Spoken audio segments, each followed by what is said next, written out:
km à l'heure. C'est pas son cas. On n'est pas du tout dans la même... on peut pas... Il y a un moteur. Là, on rappelle que c'est l'hélium, simplement plus de 2 tonnes. La poussée d'Archimède, vous en parliez. On fait un petit peu de physique, on révise nos cours. Mais ce sont plus de 2 tonnes aujourd'hui qui peuvent grimper comme ça à 36 km d'altitude. Voilà, le CNES, le Centre national d'études spatiales, est une organisation au numéro 1 mondial dans les expériences scientifiques en ballon stratosphérique. On a une base de lancement à Aires-sur-la-Dour et le CNES régulièrement lance des ballons de l'ordre du million de mètres cubes. Donc c'est des ballons qui font environ 100 mètres de diamètre. Il faut voir ce que c'est énorme. Et peuvent monter des expériences scientifiques, des télescopes spatiaux pour observer l'univers au-delà de l'atmosphère. De l'ordre de 2 tonnes. On peut monter de l'ordre de 2 tonnes à 40 km. C'est quand même une belle prouesse technologique.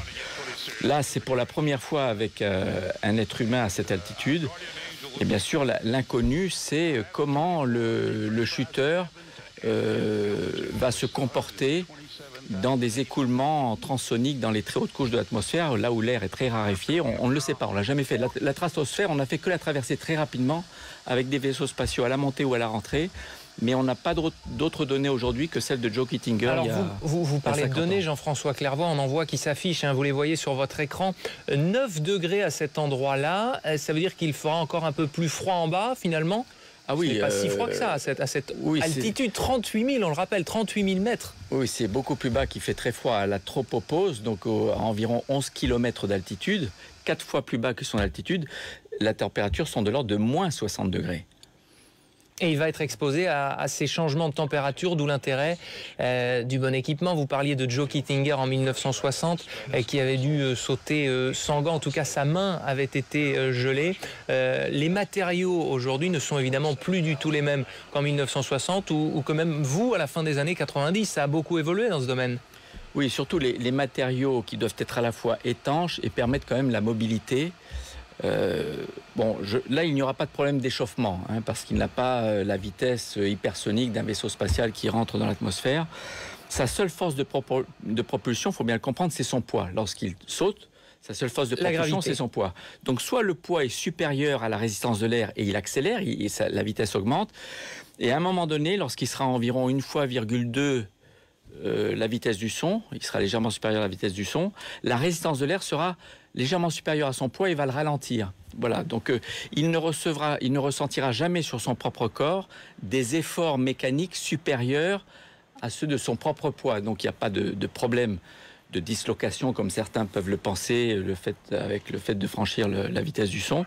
Mais c'est un problème de stabilité qui est important, qu'on va découvrir avec ce saut. Comment on peut essayer d'imaginer la stabilité d'un chuteur dans les très hautes couches de l'atmosphère où on ne peut pas prendre bien appui pour contrôler ses rotations comme à basse altitude. Mais cette vue, elle est quand même magnifique. Ne nous dites pas, Jean-François Clairvoy, que quand vous étiez à sa place dans les stations spatiales que vous avez occupées pour des travaux, vous ne profitiez jamais de ce panorama tout de même. Si, bien sûr. Là, je dis en ce moment, il est concentré. Mais lorsqu'il a réalisé toutes ces tâches, ouvert la porte, qu'il a les pieds sur le marchepied, qu'il n'a plus rien à faire d'autre que franchir le pas. Je pense qu'il va prendre le temps de réfléchir à sa condition d'humain à ce moment-là.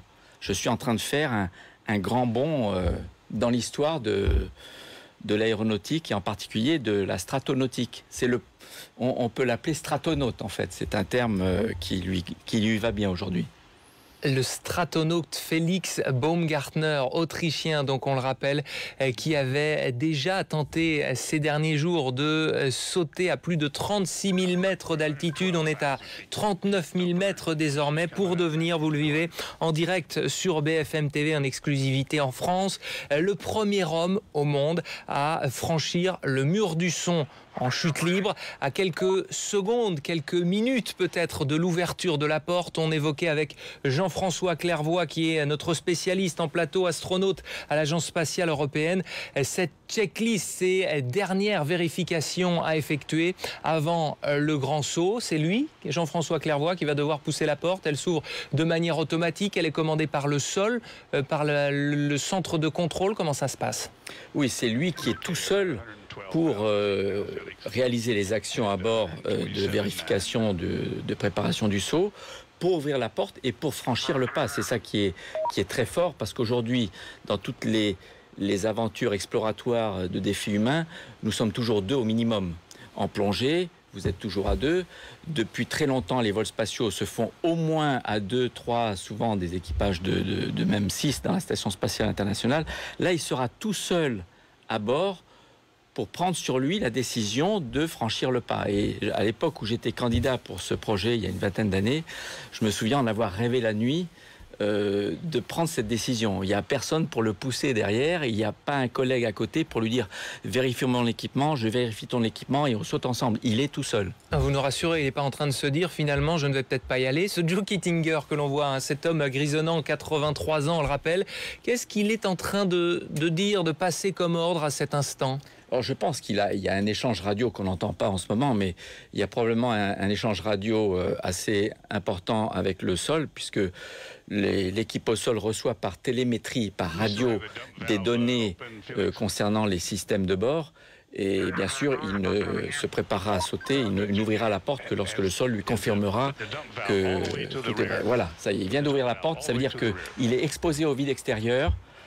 Il a face à lui la Terre, juste en bas, sous ses pieds. Instant historique donc sur BFM TV. En direct donc cette tentative de record du monde de Félix Baumgartner qui dans quelques secondes, le sas, la porte est ouverte, va s'élancer pour une chute libre de 5 minutes à plus de 1200 km/h. Voilà, c'est un quadruple record, record d'altitude de ballon habité, record d'altitude de saut en chute libre, record de temps de chute libre, c'est plus de 6 minutes. Et puis record de vitesse atteinte en chute libre, effectivement, une vitesse légèrement supérieure à la vitesse du son. Alors le voici, on est en train de vivre donc cet instant, l'Autrichien de 45 ans, parachutiste, qui va se lancer dans le vide pour 5 minutes, on le disait à l'instant, de chute libre avant l'ouverture de son parachute. Impossible à cet instant de revenir en arrière. De toute façon, cette capsule, que devient-elle après coup ? Alors, on peut toujours télécommander. D'ailleurs, ce sera fait, la séparation de la capsule du reste du ballon. Une fois la séparation faite, la capsule descend sous parachute et atterrit en douceur. Le ballon de son côté est déchiré par télécommande et tombe comme une grosse masse de plastique au sol. Il peut revenir dans la capsule encore, mais je pense qu'il a envie de sortir.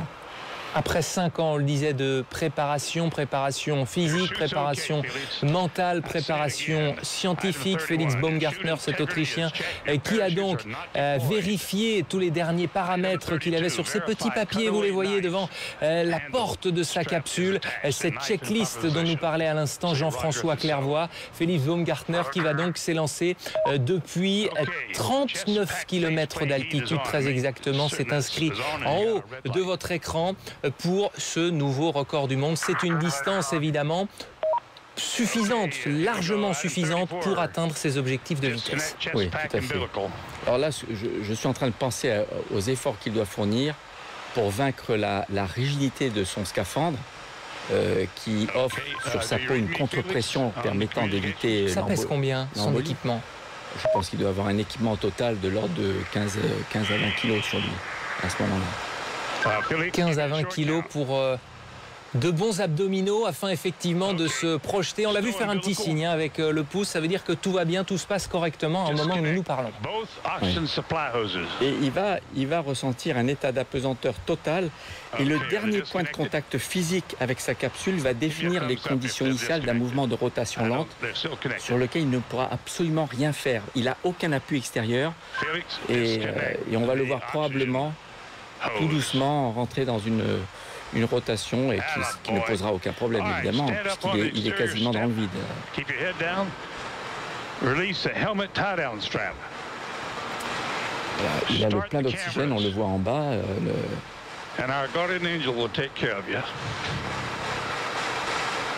C'est vraiment une sortie dans l'espace, comparable à celle que tous mes collègues font depuis la Station spatiale internationale. En ce moment. Ce petit bouton rouge, ça veut dire je suis prêt, je vais y aller. On essaie de tendre l'oreille, ce que lui disait le centre de contrôle, Joe Kittinger, en bas au Nouveau-Mexique, 39 km plus bas. Je pense que c'est probablement une sécurité pour être sûr que la capsule ne soit pas détachée du ballon avant qu'il ait sauté.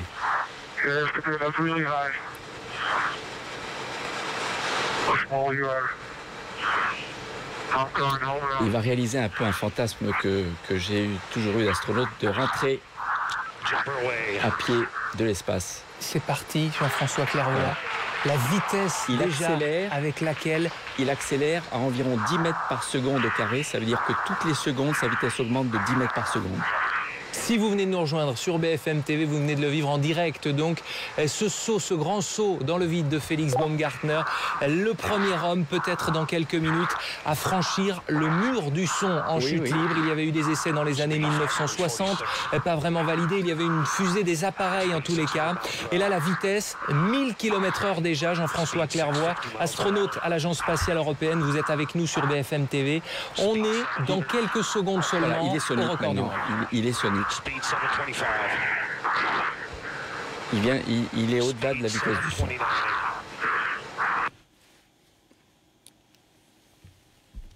Alors, il commence à tourner, on le voit, mais c'est pas...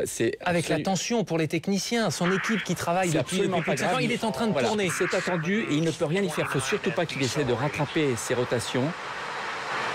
Il faut qu'il reste allongé. C'est ce qu'avait connu Joe Kittinger. Les rotations ne sont pas encore trop importantes. Il se stabilise. Excellent. Donc il a réussi à passer la phase la plus difficile, la phase transsonique. La stabilité aérodynamique n'est quasiment pas possible. C'est-à-dire impossible de lutter à cet instant. Le risque quoi? C'est l'évanouissement? Le danger, c'est d'essayer de contrer des rotations avec des gestes similaires que l'on fait à basse altitude et en fait d'augmenter la vrille et de perdre connaissance. Là maintenant il est stabilisé, donc c'est parfait. C'est extraordinaire. On voit sa femme au premier rang qui était en larmes quand il a décollé tout à l'heure aux alentours de 17h30 heure française. Il aura fallu donc près de 2 heures d'ascension avec ce ballon chargé à l'hélium pour Félix Baumgartner. On le rappelle, cet Autrichien parachutiste qui a donc, ça y est, réussi son record, Jean-François Clairvoy. Il a dépassé tout à l'heure les 1200 km/h. Voilà, il a déjà 3 records atteints. Il lui reste à atteindre le 4e record qui est le temps de chute libre.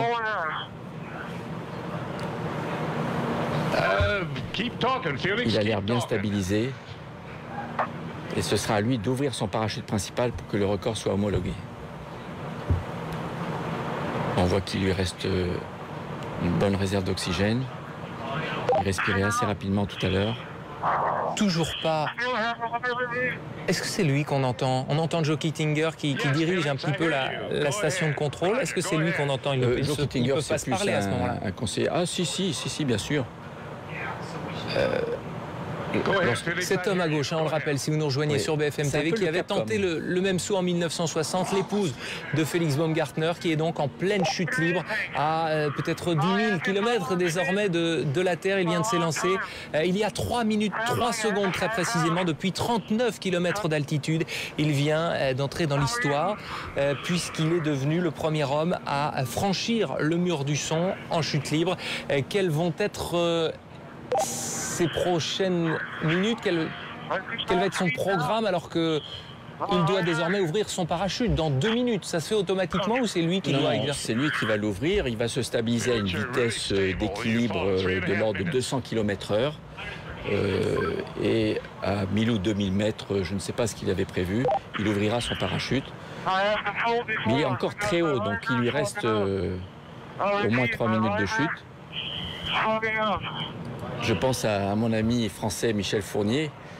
Qui sera en direct avec nous tout à l'heure, évidemment. Qui a l'équipement prêt pour réaliser le même saut à environ 40 km d'altitude et qui doit regarder celui-ci avec beaucoup d'attention. Après plusieurs tentatives passées et à venir, puisque vous êtes partie prenante dans ce projet, est-ce qu'un jour des Français viendront donc battre, alors il n'a pas été homologué, mais ce sera sans doute le cas, ce record de Félix Baumgartner? Là, c'est le parachute. Il ouvre le parachute. Alors, il le ouvre quand même très tôt. C'est quand même c'est un record homologué, puisque Joe Kittinger n'a pas ouvert son parachute. Encore une fois, c'est son secours qui s'est ouvert automatiquement. Est-ce qu'on a l'altitude? Ce serait intéressant de savoir à quelle altitude il a ouvert son parachute. Puisque les statistiques, le programme en tout cas, si on peut dire ça comme ça, prévoyait 5 minutes de chute libre. Là, il y en a eu un petit peu plus de 4 minutes. L'image que vous voyez en direct en ce moment sur BFM TV est filmée depuis la Terre avec les appareils qui sont utilisés également pour la NASA. Vous nous le disiez tout à l'heure pour suivre les navettes qui sont envoyées. L'image a changé. Oui, ce sont des télescopes, des vidéos munis de télescopes qui permettent de voir jusqu'à de très haute altitude beaucoup de détails et que la NASA utilise effectivement pour suivre la navette spatiale pendant sa montée vers l'espace le plus longtemps possible. Jean-François Clairvoy, astronaute à l'Agence spatiale européenne, est donc avec nous sur le plateau de BFM TV. Vous venez de vivre ce record du monde réussi pour Félix Baumgartner, l'Autrichien parachutiste qui est donc devenu le premier homme au monde à franchir le mur du son avec des images impressionnantes, notamment quand il a tourné à plusieurs dizaines de milliers de kilomètres de la Terre. Et nous sommes en direct par téléphone avec Bertrand Piccard, le Suisse Bertrand Piccard, aventurier, scientifique. Vous avez réalisé notamment en 1999 le tour du monde en ballon. Vous étiez le premier à avoir effectué un tel exploit. Vous êtes également patron du projet Solar Impulse. Une réaction tout simplement après cette performance, ce défi accompli par Félix Baumgartner. Très admiratif pour lui et pour son équipe. Parce que c'est vrai que lui, c'est son rêve, il l'a réussi, je suis extrêmement heureux pour lui, mais il faut aussi réaliser tout ce qu'il y a derrière pour arriver à ça. Félix a réussi à trouver un sponsor, il a réussi à mettre une équipe en place. On entendait tout à l'heure parler de Michel Fournier, c'est vrai que Michel a eu peut-être plus de peine que Félix à trouver tout ce qu'il fallait comme infrastructure pour pouvoir réussir. Donc vraiment, je crois que Félix Baumgartner a fait une démonstration brillante. Bertrand Piccard, vous avez tenté, on l'a dit, on ne va pas le répéter, mais plusieurs projets, réussi plusieurs projets. On rappelle que cet homme que l'on voit en direct, que l'on voyait en tout cas avec le parachute, Félix Baumgartner, se préparait depuis 5 ans pour un tel projet. C'est énorme en termes d'implication, de préparation mentale et physique. Mais oui, et c'est bien là que ça montre que c'est pas un trompe-la-mort ou simplement un aventurier, parce qu'il y a des tas de gens qui veulent se droguer à l'adrénaline et puis ils font tout ce qui passe sous la main comme aventure, peut-être au détriment d'une préparation rigoureuse.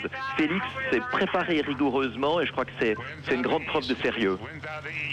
Bertrand Piccard, président, patron de Solar Impulse, merci d'avoir réagi avec nous en direct sur BFM TV à ce nouveau record du monde, appelez-le comme ça, cette tentative réussie donc par Félix Baumgartner qui est devenu le premier homme, si vous nous rejoignez sur BFM TV, à être passé, avoir dépassé le mur du son en chute libre. Il a ouvert son parachute il y a quelques secondes, quelques minutes après 4 minutes et 10 secondes de chute libre. Jean-François Clairvoy, là il profite, il savoure à cet instant. Pour lui, c'est quelque chose de tout à fait normal qu'il fait tous les jours après le petit déjeuner, cette phase-là en tout cas.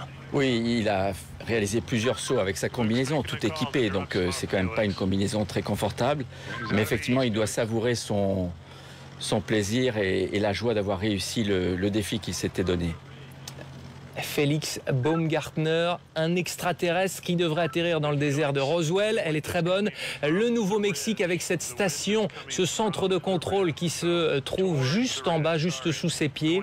Encore combien de temps de chute libre là? Il en profite là, il savoure. Ah ben là, je crois qu'il est très près du sol, donc c'est une question de secondes à ce niveau-là. Alors je ne sais pas s'il a fixé un point qu'il s'est donné comme objectif pour en plus réaliser une performance de précision d'atterrissage, mais on a vu l'ombre de l'hélicoptère de l'équipe de récupération qui le suit. Le fait d'avoir supporté une rotation qui finalement n'était pas trop rapide et de s'être restabilisé très vite doit être une grande satisfaction pour lui, parce que c'était l'inconnu. Et voici donc. Voilà l'homme qui revient à pied de l'espace, comme j'aime à le dire. On va tendre l'oreille.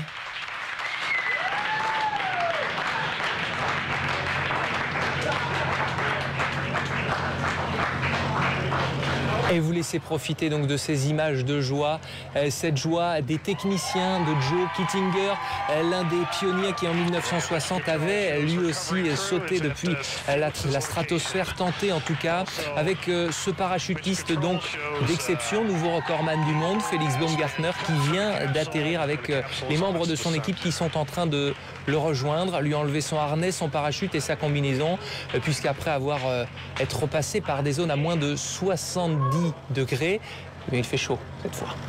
Oui, je pense que comme la combinaison doit être étanche, elle ne doit pas permettre beaucoup d'échanges thermiques et son propre métabolisme doit le faire pas mal transpirer sous sa combinaison en ce moment. Une combinaison et on voit la capsule qui redescend sous son parachute. Capsule télécommandée, vous le disiez tout à l'heure. Alors depuis le sol, on a télécommandé la séparation de la capsule du ballon. Et bien sûr, tous les deux sont suivis de très près pour être sûr de ne pas causer de problèmes de sécurité pour des populations au sol. C'est un très très bel exploit, une très belle mission, une très bonne préparation. Bravo à toute l'équipe. Et le bisou avec les proches donc de Félix Baumgartner, sa maman, sa compagne, sa famille évidemment très émue. Comme le disait Bertrand tout à l'heure, c'est une longue préparation, c'est beaucoup de professionnalisme de l'équipe, le choix des spécialistes et bien sûr un sponsor qui l'a suivi tout au long de cette préparation. Qu'est-ce que vous ressentez? Vous avez l'air un petit peu ému, vous qui, si vous nous rejoignez sur BFM TV, Jean-François Clervoy, vous aviez tenté il y a 22 ans de réaliser ce qu'est en train de faire, ce que vient de réaliser ce parachutiste autrichien. J'avais été présélectionné pour réaliser ce même projet à l'époque mené par le ministère de la Défense. Et j'avoue que le voir là, ça m'émeut parce que il a vu ce que voient les astronautes de l'espace, le ciel noir en plein jour, la beauté de la Terre, la rotondité de la Terre qui, lorsqu'on la voit ronde, on voit qu'elle est finie. On réalise la finitude de notre monde et donc de ses ressources quand on le voit de très très haut. C'est ce qu'il a vécu. Et en quelques minutes seulement, il se retrouve sur Terre à embrasser ses amis. C'est extraordinaire. Aujourd'hui, on rentre de l'espace assez rapidement aussi, puisqu'on freine la navette spatiale, par exemple, au milieu du Pacifique pour se poser 1 heure plus tard en Floride. Mais là, le faire tout seul, en ouvrant soi-même son parachute, comme l'avait fait Yuri Gagarin. À l'époque, les capsules ne se posaient, on se posait pas en restant dans la capsule. Yuri Gagarin s'est éjecté avant d'arriver au sol. Et c'est la première fois depuis très très longtemps qu'on a une personne qui revient de presque l'espace, on peut dire. Il n'était pas vraiment dans l'espace, mais presque. Revient à pied de ses propres moyens sous un parachute. Jean-François Clervoy, ému, donc on vous laisse savourer ces images, vous Jean-François, mais également les téléspectateurs de BFM TV. Et nous sommes en ligne avec un autre astronaute, Patrick Baudry. Vous étiez la doublure notamment de Jean-Loup Chrétien dans ses vols pour la station Mir. Merci d'être en direct avec nous sur BFM TV. Quelle est votre réaction, Patrick Baudry, quand vous voyez, vous également, ces images de Félix Baumgartner, félicité par ses amis, alors qu'il y a 10 minutes encore, il était à 39 km sans rien, il était simplement un saut dans le vide sans appareillage. Oui, tout d'abord, merci également à BFM TV pour nous avoir offert ces images. C'était quelque chose de superbe. Comme Jean-François Clervoy en 88, j'avais avec quelques amis monté ce projet qu'on appelait S38 à l'époque pour effectuer ce saut. Moi, je pensais que la France était tout à fait capable, au travers de la DGA, où il y a des gens magnifiques, parce que c'est avant tout un travail d'équipe. Bertrand Piccard l'a souligné, tout le monde l'a souligné. Et donc, à la DGA, on a des équipes fantastiques et on pensait que ce serait une occasion de donner à la France un record qui nous fait rêver. D'ailleurs, les images étaient d'une beauté inouïe. Jean-François a eu raison de souligner un petit peu ce que l'on voit depuis l'espace, quand on regarde la Terre. Et c'est un très très bel exploit. Vous savez, tout ce qui confine nos rêves est quelque chose d'extrêmement important. Et Félix Baumgartner a su motiver beaucoup de gens, les sponsors d'abord, évidemment, et toute l'équipe technique, scientifique, tous les ingénieurs qui ont préparé ce vol, cet exploit. Et ça a été quelque chose de superbe. vraiment, moi je trouve que, hormis le fait qu'il est dommage que la France n'ait pas remporté ce record il y a maintenant, enfin en 88, il y a quelques temps, mais au-delà de ça, aujourd'hui, c'est vraiment une grande joie de voir que ce saut a enfin été réalisé, parce que longtemps, j'espérais faire ce saut et je me demandais évidemment si passer le mur du son à l'intérieur d'un scaphandre était quelque chose de faisable, de possible, sans séquelles physiques importantes. Je pensais que non, bien sûr, autrement je n'aurais pas été candidat. Félix Baumgartner, qui est lui un parachutiste sportif, vraiment un des meilleurs aujourd'hui, un grand professionnel et sportif, l'a réalisé. Et c'est quelque chose qui me remplit d'une grande joie. Je pense que toute son équipe doit être très très heureuse ce soir. Et encore une fois, merci à BFM TV d'avoir été la chaîne qui nous a montré ces images. Et merci à vous, Patrick Baudry, d'être en direct avec nous. Vous qui aviez, on le rappelle, au cours de votre carrière, était arrivé dans une station américaine, station spatiale, avec une baguette de pain sous le bras, un béret sur votre combinaison. Vous êtes attaché à cette notion de nation, finalement, de course, de record. C'est-à-dire qu'il faut que ce record, qui est un exploit, qui est quelque chose d'absolument rare, peut se renouveler à l'avenir avec d'autres nationalités ? Bien sûr, il y a d'autres barrières à franchir, et ce que je considère, c'est que bien sûr, nous sommes tous des êtres humains, et lorsqu'on ira sur Mars, j'espère bientôt, et j'espère que ce sera une équipe réellement internationale le plus possible, mais au-delà de cela, je pense que nous faisons partie d'un pays, d'une nation, et je le répète, en 88, on pensait que la France pouvait avoir ce record qui appartenait jusqu'à Joe Kittinger, qui est un grand monsieur également.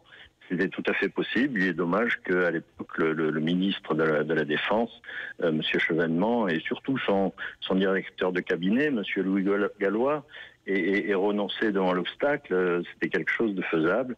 Vous savez, les exploits font rêver. Lorsqu'on franchit une barrière, on en découvre une autre un peu plus loin, et c'est toute la noblesse de l'être humain que de justement vouloir toujours franchir une barrière supplémentaire. Et on est un être humain, on ira sur Mars en tant qu'être humain, mais également j'espère qu'il y aura bien sûr des Français, des collègues qui font partie des équipages et des équipes. C'est-à-dire qu'il y a le rêve. Dernière question, on voit un magnifique spectacle. Vous les revoyez, ces images sur BFM TV, si vous nous rejoignez. On a donc suivi il y a quelques minutes le record du monde réussi par Félix Baumgartner. Il est devenu le premier homme à franchir le mur du son en chute libre. Je le disais, au-delà du rêve, est-ce qu'il y a des intérêts, des implications scientifiques? À quoi a pu servir ce saut? Oui, bien sûr, il y a des implications scientifiques, techniques, et au-delà, bien sûr, plus tard, commerciales et industrielles. Vous savez, on fonctionne en poursuivant nos rêves, c'est-à-dire en voulant toujours aller plus loin. Pas tous les êtres humains, mais il suffit de quelques-uns qui ont ces aspirations. Et on n'en manque pas. Et derrière, bien les conséquences sont ce qu'on appelle le progrès, tout bêtement. Et surtout, nos aspirations peuvent s'élever et on peut regarder beaucoup plus loin. Jean-François l'a souligné, il y a cette beauté de la Terre que l'on voit de l'espace. Là, bien sûr, l'altitude était plus faible, mais néanmoins, c'était absolument superbe. Et il faut toujours habiller nos objectifs scientifiques, techniques, d'un costume de rêve, de manière à les réaliser et aller plus loin. J'en suis convaincu, et l'exploit de Félix Baumgartner m'en convainc encore davantage. Exploit sportif, défi